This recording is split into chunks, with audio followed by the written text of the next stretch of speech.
Hello everyone, welcome to Beyond Teachings. I am Arpita, your social science teacher. So last sessions तक हमने agriculture के बारे में discuss किया था, right? And types of food grains, उसके बाद क्रॉप्स के बारे में सारे पार्ट्स को हमने कवर अप कर लिया था. तो जो लास्ट पार्ट बचा है वो हम आज डिस्कस करेंगे. तो ये क्या है? देखिए, टेक्नोलॉजिकल एंड इंस्टीट्यूशनल रिफॉर्म्स. अब टेक्नोलॉजिकल एंड इंस्टीट्यूशनल रिफॉर्म्स के अंडर में एग्रीकल्चर चैप्टर में क्या क्या आता है और एग्जाम्स में क्या क्या इम्पॉर्टेंट है, ये आज हम डिस्कस करेंगे कि एग्जाम्स में कैसे कैसे क्वेश्चंस आ सकते हैं. और ये भी आ सकता है कि what are the technological and institutional reforms, ये आ सकता है आपके क्वेश्चन में. सो इसका जो पॉइंट्स मैंने दिया है वो आपका आंसर होगा, और उसके साथ अगर आप चाहते हैं तो 2 लाइन आप एक्स्ट्रा उसके बारे में समझा सकते हैं. So, the first is provision for crop insurance against drought, flood, cyclone, fire and disease. अब एग्रीकल्चर के लिए क्या क्या हुआ है, क्या क्या बना है? तो क्या है, क्रॉप इंश्योरेंस किया गया है. अगर ड्राउट में, फ्लड में, ये सब रीज़न के वजह से, फायर के वजह से अगर आपका जो क्रॉप है वो बर्बाद हो जाता है, वेस्ट हो जाता है, तो उसका इंश्योरेंस, उसका मनी आपको मिलेगा. नेक्स्ट इज इस्टेब्लिशमेंट ऑफ ग्रामीण बैंक्स. ये तो हमें सबको पता है कि ग्रामीण बैंक्स का इस्टेब्लिशमेंट हुआ है, जहाँ पे फार्मर्स जाके लोन ले सकते हैं, डिपॉजिट कर सकते हैं, ये सब कर सकते हैं.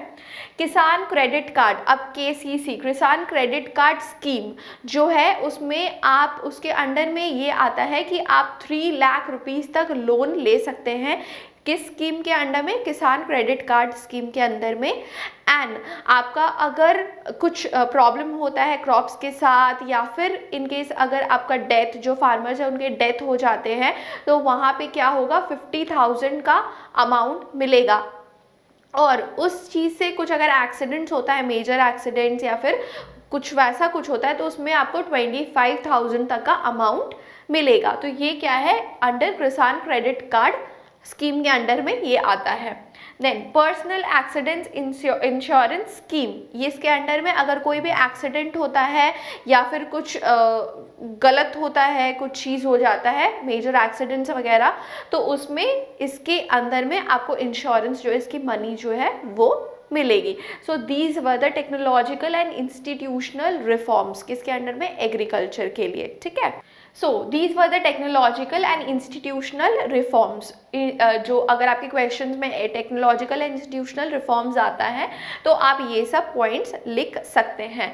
नाउ जो नेक्स्ट है वो हम देखेंगे, वो क्या है, कॉन्ट्रीब्यूशन ऑफ एग्रीकल्चर. अब एग्रीकल्चर की वजह से हमारे कंट्री में, हमारे इन्वायरमेंट, एटमॉस्फेयर में क्या क्या चेंजेस आए हैं और क्या क्या बदलाव, अच्छे जो बदलाव है वो क्या क्या हुआ है हमारे, मतलब क्या क्या डेवलपमेंट हुआ है because of agriculture. So the first establishment of Indian council of agricultural research, ये बहुत बड़ा एक डेवलपमेंट है.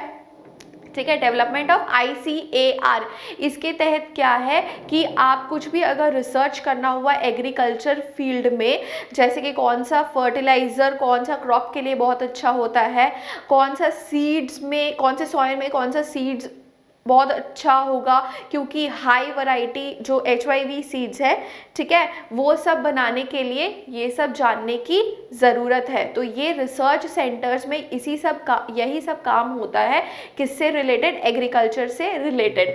सो क्या है, Indian council of agriculture research was formed.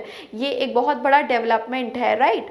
Next है एग्रीकल्चरल यूनिवर्सिटीज़. अब जिसे एग्रीकल्चर में इंटरेस्ट है, ठीक है, वो उनके बारे में पढ़ाई करना चाहते हैं, वो डेवलप करना चाहते हैं और एग्रीकल्चर वेज को, नए वेज लाना चाहेंगे, तो उसके लिए ऑब्वियसली आपको पढ़ाई करनी पड़ेगी. ठीक है, पहले के तो हम समझ सकते थे कि पहले के ज़माने में, एंशिएंट टाइम्स में जो है वो एग्रीकल्चर में उतना पढ़ने की ज़रूरत नहीं पड़ती थी. वो बाय बॉर्न दादाजी, नाना जी, भैया इन लोगों को देख के या मम्मी पापा इन लोगों को देख के सीख जाते थे. जैसे प्रिमिटिव सब्सिस्टेंस फार्मिंग मैंने समझाया था, तो वो सब देख के वो समझ जाते थे. लेकिन अगर इसके बाद आपको सीड्स, कौन से सीड्स में बहुत अच्छा क्रॉप्स मतलब कौन सा सीड्स बहुत अच्छा है, किस सॉइल में लगने से बहुत ज़्यादा क्रॉप्स अच्छे क्वालिटी के बनेंगे, वो सब पढ़ने के लिए बहुत इम्पोर्टेंट क्या है, पढ़ाई करना अबाउट एग्रीकल्चर। सो ये कहाँ होगा, एग्रीकल्चरल यूनिवर्सिटीज़ में होगा।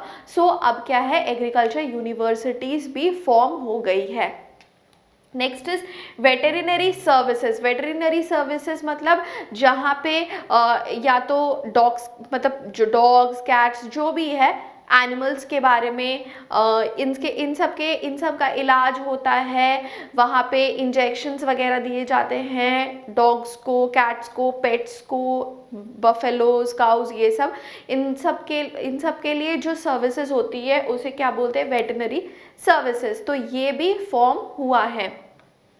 एनिमल ब्रीडिंग सेंटर्स, जहाँ पे एनिमल ब्रीड कर सकते हैं, मतलब क्या होता है कि जैसे दो एनिमल्स को एक जगह पे लाके फेवरेबल एनवायरनमेंट देके उनका ब्रीडिंग करवाया जाता है। तो ये सब क्या है, जैसे फिशेस, पोल्ट्रीज, ये सब क्या होता है, ये है एनिमल ब्रीडिंग सेंटर्स, वो बने हैं। देन है horticulture development, okay, and then development in the field of meteorology and weather forecast। so ये क्या है, ये सब important contributions है, किस चीज़ के important कॉन्ट्रीब्यूशंस है, एग्रीकल्चर के इम्पॉर्टेंट कॉन्ट्रीब्यूशंस है, कहाँ, हमारे इन्वायरमेंट के लिए, हमारे कंट्री के डेवलपमेंट के लिए।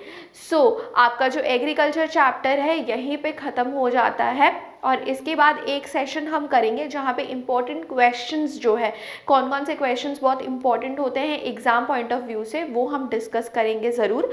और अगर आपको कोई भी डाउट होता है तो आप पूछ सकते हैं डेफिनेटली, अगर कोई भी पार्ट में आपको प्रॉब्लम है तो आप पूछ सकते हैं। And thank you for today, have a nice day.